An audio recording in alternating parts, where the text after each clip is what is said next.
Hello and welcome to IAYTD. Today we're talking about Spider-Man. We're talking about the sequel to Homecoming, and we're going to talk about the Sinister Six, what that might look like, and what characters would make sense for this MCU version of the Sinister Six.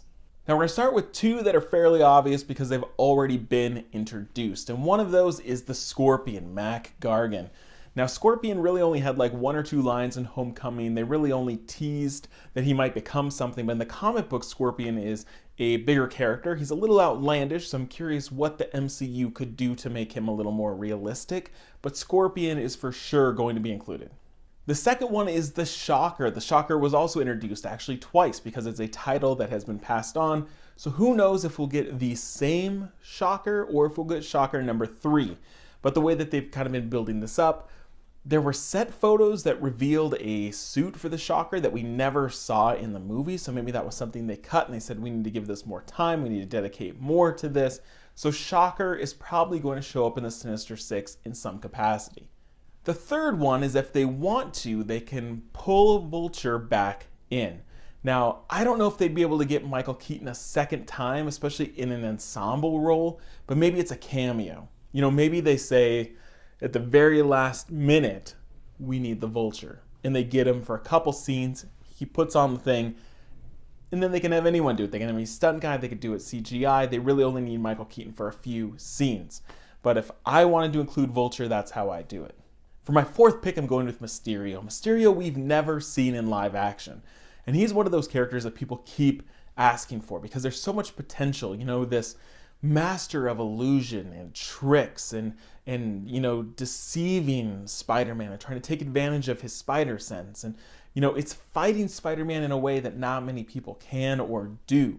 And so having a member of the Sinister Six that is manipulating him, you know, and not just punching him is really intriguing. So I'm going to put my money on Mysterio. My fifth pick for the Sinister Six kind of is like Mysterio in that it's a different way to fight him, and that is Chameleon. That I think it'd be interesting if someone was able to impersonate the people that he loved, you know, able to maybe find out his secrets, that Chameleon could fight him mentally, you know, break him down. And I think it wouldn't work by itself. Having a movie where it was just the Chameleon maybe wouldn't work, but being part of this team, Chameleon could really be a different way to approach Spider-Man. For my sixth pick, I'm going with someone that can punch and fight, but in a different way than we've ever seen, and that is Hydro Man, because we've never seen really those water effects. We've seen similar with Sandman, but I think this would be different enough, and especially in the context of the Sinister Six, it would be interesting, but you don't have to give him that much story. So I think Hydro Man, you know, being able to turn into a giant something, you know, being able to be very difficult to kill, I think Hydro Man would add a little extra something to make this ensemble feel really varied. Now there's a couple characters I didn't talk about. Venom, who is played by Tom Hardy, who will probably not be connected to Homecoming. We're not quite sure, but regardless, he probably won't show up in Sinister Six. The other one is Kraven, and Kraven I don't want to appear in Sinister Six because I think he's one of the few villains that really could hold his own and be his own movie. And so I hope that they save Kraven and they do something really cool with him, one-on-one, where he hunts down the Spider-Man. So those are my 6. So I want you in the comments to give me your 6. 1, 2, 3, 4, 5, 6. Who do you think should or could be the Sinister Six of the Marvel Cinematic Universe? Thanks for watching, and we'll see you next time on IAYTD.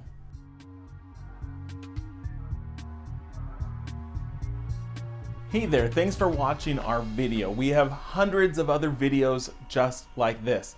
So check out some recommended ones right over here based on what this video is about. Make sure you subscribe because we've got tons of stuff and I would really appreciate it. So check those out, and thanks for watching.